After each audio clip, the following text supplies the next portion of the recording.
They can watch the information, the materials when they're ready to learn. So they can fit it in when they have the time. They can watch it more than once if they need to. It's also suited to different learning styles for those of us who do need to hear it more than once to really get the information and the concepts. From Purdue University in West Lafayette, Indiana, this is Techies Today, the Purdue Polytechnic podcast.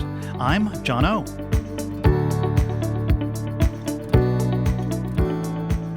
Flipped classrooms reverse the so-called traditional learning environment in which students sit passively in rows of desks, taking notes as an instructor delivers a lecture. Students who take courses offered by Rosemary Astheimer are expected to watch her lectures before coming to class. She posts them online as pre-recorded videos. This allows Rosemary's class meetings to be used for active learning and problem solving. Rosemary is an assistant professor of practice in Purdue Polytechnic's Computer Graphics Technology department.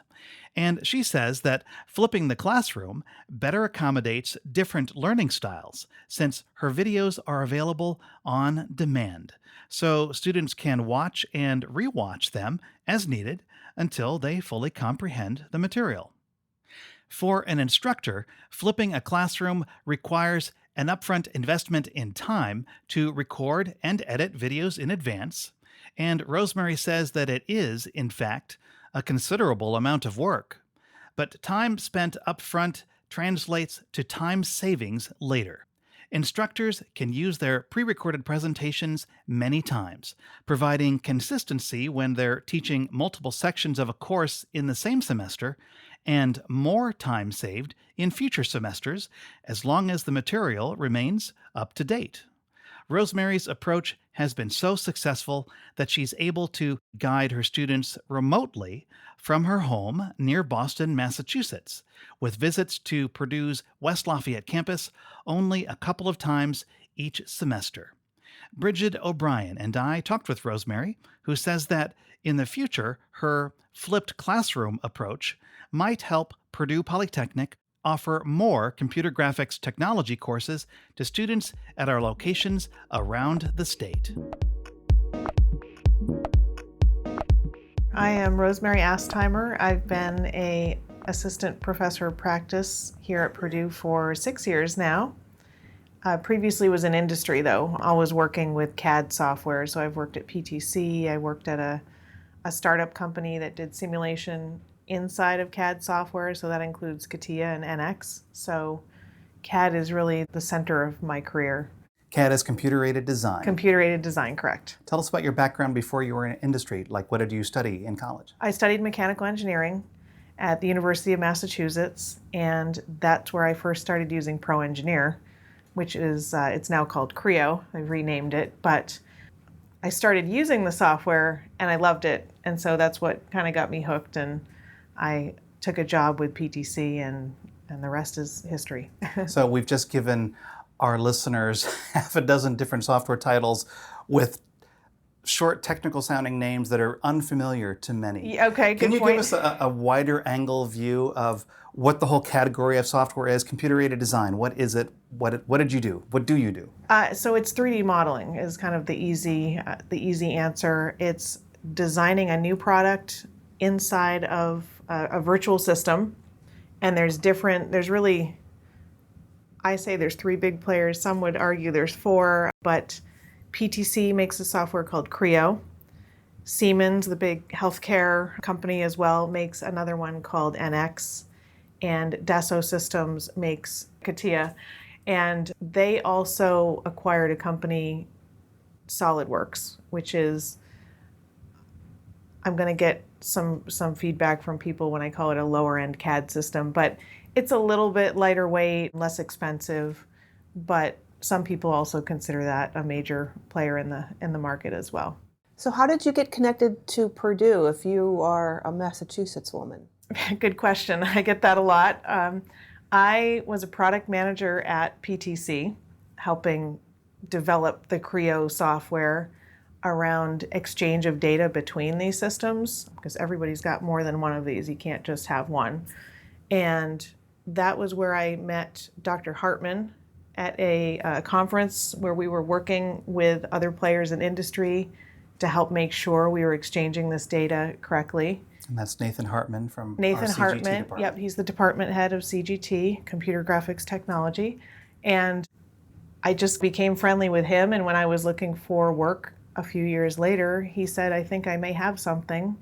And that's how I got into Purdue. So you're technically not on the Purdue campus. Correct. So I live outside of Boston. Yeah, I have family in the Massachusetts area. That's where I've lived, and that's where my husband has a job. So when I was talking with Nathan Hartman, I said, do we think we can do this remotely? And I said, well, let's give it a try. And it's worked out well. Describe how your classes work if you're teaching remotely. Yeah, sure. So there's 2 different classes. I teach one that's professional development or continuing ed. Those are completely self-paced. So I post videos that talk about the topics, videos that show demonstrations of the software, and then provide very detailed written instructions for them to go through exercises themselves. They do have access to me via WebEx. They just need to contact me and ask for help if they need it. But most are able to get through it and don't require that assistance. And for my undergrads, I do something similar. Their lectures are videos that I record, demonstrations as well. And then I do require them to get on a WebEx once a week because I think it's important to have some interaction, some FaceTime. It's a chance for me to remind them of assignments or talk about some important things that maybe came up that don't always get across so well in an email conversation. So we meet once a week. WebEx is a live 2-way video conference. Yes. Go back to your first semester when you did this. Mm-hmm. How do you think your students reacted when they learned that you weren't always going to be right there in the room with them? It's kind of funny because I wasn't there in the beginning. I had a TA, so I did have someone. They used to go to lab and have a TA in the lab with them every week. And I showed up on campus one time midway through semester, and they kind of looked at me like, oh, she's real. She's not just someone behind the camera. So that was kind of funny and strange. But since then, I come to campus the first week so that they can meet me and explain how the whole process will work. And then I'll come at the end of the semester. We have a project that we're usually wrapping up. But I do my own survey in addition to the university survey and ask them, how did you like the format? Can you give me any feedback to make it better? And there's always a couple that have a hard time with the format, but really the majority likes it because they can watch the information, the materials when they're ready to learn. Mm-hmm. They don't have to be in a lab at 7:30 in the morning, which is not optimal for college students, sorry to say. So they can fit it in when they have the time. They can watch it more than once if they need to, right? Which I know when I was in college, I wasn't the best note taker. And if you don't take notes and get it that one time when you're face to face, you're not necessarily out of luck, but you're going to have to go back to the professor, ask questions. So it's just a lot more convenient for them, but it's also suited to different learning styles for those of us who do need to hear it more than once to really get the information and the concepts. It's almost like your classes can be DVR'd. You can time shift when you have class. Yep. You can watch the video at your schedule. Mm-hmm. And if you don't get it, it's recorded. You get to watch it again until you understand the information. It's always there. Yeah. It's kind of like on demand, right? On demand TV, or I guess you could binge watch my videos if you wanted to. So you expect your students to consume your video lectures in advance, and then they arrive during the scheduled class period for active learning. Exactly. Is that right? Yeah, so we're essentially doing the flipped classroom approach, which Purdue has been promoting, so that rather than spending your valuable time face to face, just having a monologue or just, me just talking, we can have a real discussion, ask real questions, solve problems together. So it's more engaged, and I think far more valuable than the traditional lecture style classroom. So you're helping students to learn to use the different CAD programs that you talked about a few minutes ago and do design projects with them. The students at your level, are they already familiar with the software, or are they still getting acquainted with the software? At this level, they have had some experience with the software. I do expect them to have a basic understanding of it. Okay. For the parts of the software that they're still kind of the more advanced level then of using the software, do you find it challenging to help them when you're not in the classroom with them, or is that what a teaching assistant can help with? Just for software, how to use the software issues. It's actually really pretty minimal. I think I've learned a lot about how to record my demos and what to show. Even when I'm recording a demo, if I make a mistake, I don't take it out of my recording because I want them to see, oops, you might do this, and also that we all make mistakes. So don't be afraid. If you make a mistake, so what, right? You can go back and undo it. It's not a big deal. So I want them to experience that not being perfect the first time, but I really don't get a whole lot of questions or problems where they're absolutely stuck. If they do, they can email me their files and I'll take a look, or we'll hop on a meeting together and look at it together, but it's worked really well. Where do you get your projects that the students work on?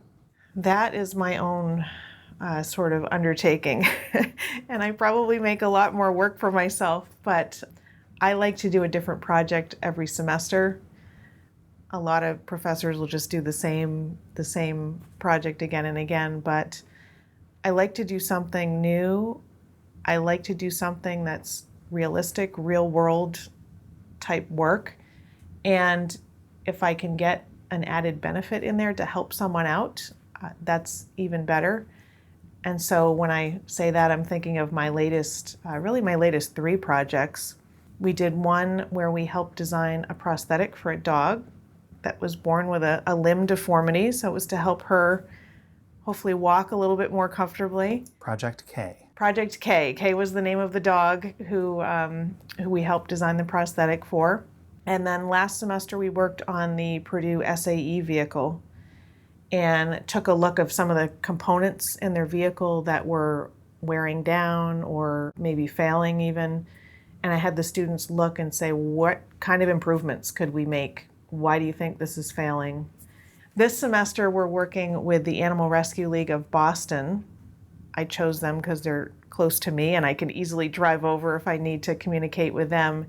And we're helping redesign a device. It's a long pole with a loop around it that you'll use if you're trying to catch an injured animal, maybe a feral animal, a cat up in a tree. And so they found that device a little bit difficult to use. So I asked my students, can you come up with something that will make it easier for them? So again, hoping to do some work that's for a good cause. And what was interesting about one of the team's solutions to that catch pole was they designed a solution, but they incorporated products that you could buy at any home improvement store. Mm-hmm.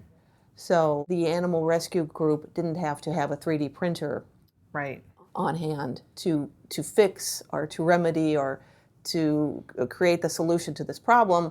They could go to their local hardware store, buy a handful of these items that are already pre-made, and put it to use on that pole. Yeah, and that's one of my requirements is that we're doing this for a nonprofit, so they don't have endless budget for things like this, but if you can make it affordable and easy to do, right, and they're modifying these devices that they already own, which cost a little bit over $100 each, and they've got 6 of them, so rather than spending $600 on maybe a revised design that's out there from the company, if you can spend $15 and modify what you already have, it's a big benefit to them. So I did try to encourage my students to keep it low cost, but also has to be functional as well. So, do you typically have your students work in teams? I do. Why is that?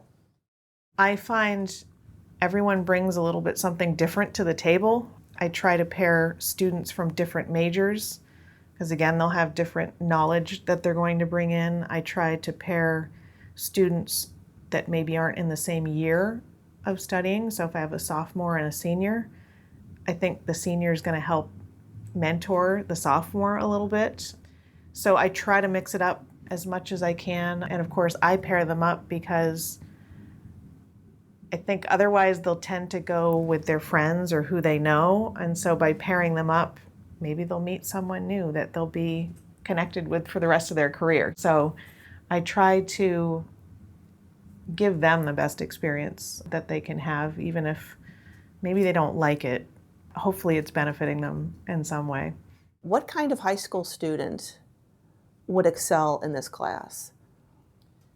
Someone who's interested in going into design, or even someone who wanted to be like a quality engineer and look for potential problems with a product. Someone who really wants to get into the details and make sure that a good product is going out the door. That said, even if you were in another field, having this knowledge, again, just makes you that much stronger and gives you some skills to bring to if you went out to marketing, right? If you understand the product better, I think you'll have a better message to provide, for example. So you are a faculty member in computer graphics technology. So these are obviously graphics, visual-oriented courses. There may be sketching, sometimes on paper or on a whiteboard, obviously in computer software, but it's very visual and you're teaching remotely. How do you overcome the challenges that involves of being able to work with their visuals when you aren't always in the same room? So I do require them to do presentations. The first presentation they'll present their ideas to me, and that's essentially just to get feedback. Show me what you're thinking about, and really show me, right? Give me sketches. Go on the internet and find images that maybe use the same concepts that you're thinking about. And so that's really the starting point of showing them the value of having a picture, a sketch. A picture is worth 1,000 words is so true, especially when you come to something very technical. And I think that's a little bit difficult for some people when they first encounter that. So I try to give them feedback and make them think about it a little bit differently. And is there a better way that they could try to convey that information?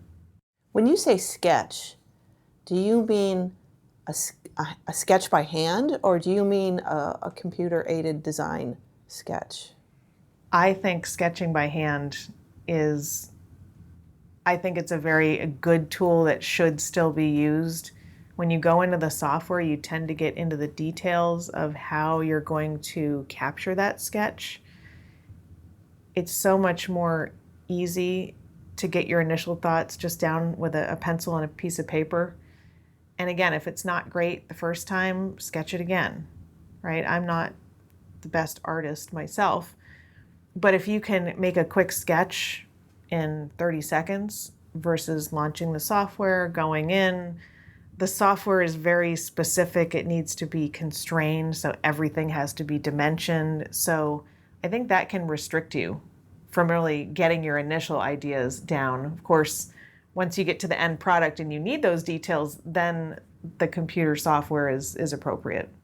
Have you encountered any resistance or hesitation or unfamiliarity that students are having with sketching by hand in this digital age? A little bit.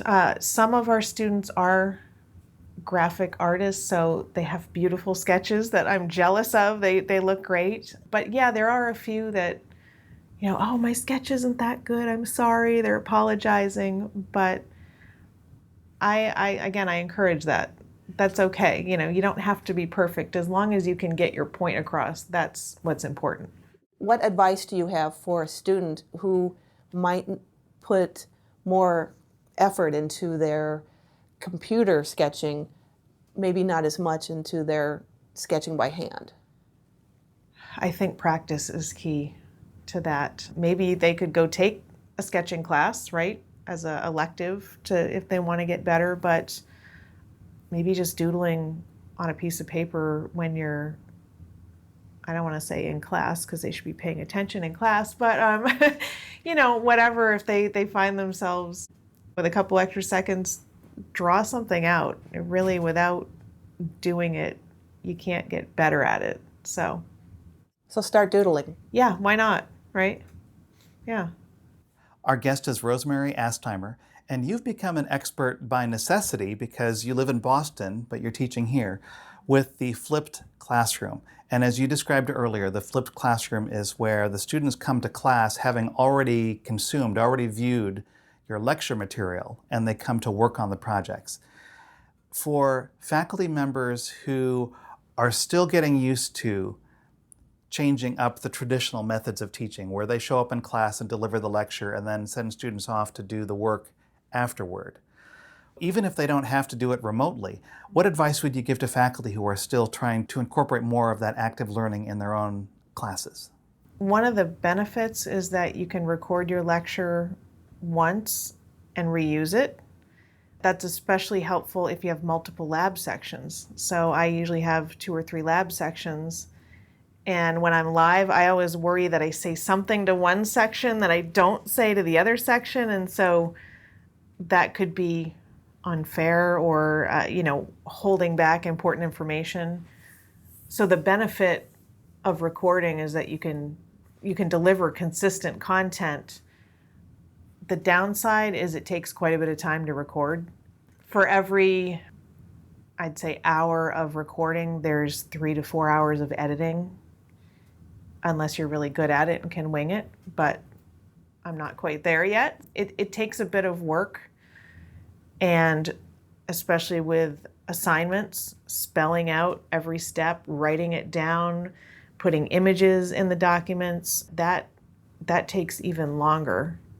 Again, once it's established, you can reuse it. So there is a lot of work up front, but I think the payoff down the line is that you can reuse it, you can be consistent and very specific with what you're asking the students for. In some cases, I imagine you can reuse your videos even in later semesters. Is that Yes, right? yep. As long as the concepts don't change or the technology doesn't change, you can reuse it. I do find myself going back quite a bit though and adding slides in here, or I continue to learn new stuff, so I want to bring that to the class, but I try to be smart about how I record so that I can easily do that and improve and add to it. So you might see me on campus with long hair and on video with short hair, but if the message hasn't changed, then I'll be reusing my videos. So what's next? Well, for us, the Polytech has been looking at, can we do this distance learning format more frequently? Would it be feasible? Part of the reasons for that is that some of our statewide locations don't have the classes that we offer here on campus in West Lafayette. And the other is that we might be teaching the same classes. So we've got 2 professors doing the same work. And if we could get that in a distance format and have everybody take it and have one professor doing that work, that frees us up to develop new courses, improve the department in other areas. So we are taking a look at what technology would we need to do that. We probably need to have a classroom where they can go to watch the videos in case they don't have access to a laptop or internet outside of the university, which I think is probably the exception versus the rule. But we're beginning to see how we can leverage the technology to provide a better experience for the student and an equal experience no matter which campus they're on. Rosemary, what has been for you the most rewarding thing to have changed careers from working in industry to now working in academia with students? I love that hopefully I'm helping shape them into valuable professionals that'll be out in industry. I enjoy teaching. I always have, and I did a fair bit of training even when I was in industry. And I really love the freedom that I have to teach what I think is important, to bring my perspective to it. So I'm not really restricted by which topics I cover, as long as they're within the realm of the course I'm teaching. But I've thoroughly enjoyed it, and again, hope the students will come to me if they need some advice. I always say, come back to me if you need a mentor or need some help. So I've enjoyed working with them and seeing some really great work come out of their studies.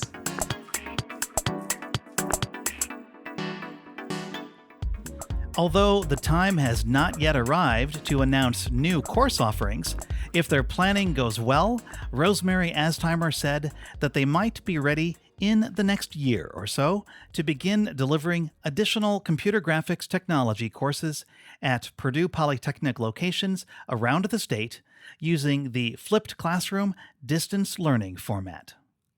A video version of this episode is available on our YouTube channel, including photos of the recent student projects that Rosemary described. A link to that video is on our website at polytechnic.purdue.edu/techies today. Look for the hot links under episode 10. In the next episode of Techies Today, Nadeem Ali, a senior in mechanical engineering technology, has gone on not one, but 3 summer internships, and his studies and internship experiences have helped him refine the goals he has set for his future career. When I was first looking to go to college, I wanted to create my own automotive design firm. Since then, I realized that I wanted to broaden my focus more in terms of just having a more engineering background with it, but still have that design-oriented side of things, and I've been able to accomplish that here. Techies Today is produced at Purdue University in Purdue Polytechnic's Office of Marketing Communications. Find Purdue Polytechnic on Twitter, Facebook, Instagram, and YouTube at Tech Purdue. And look for the podcast on Twitter and Instagram at Techies Today. We welcome your email. Send it to techiestoday@purdue.edu. Our executive producer is Melissa Templeton. I'm John O., the podcast's editor and producer. Thanks for listening. That's what's happening for Techies Today.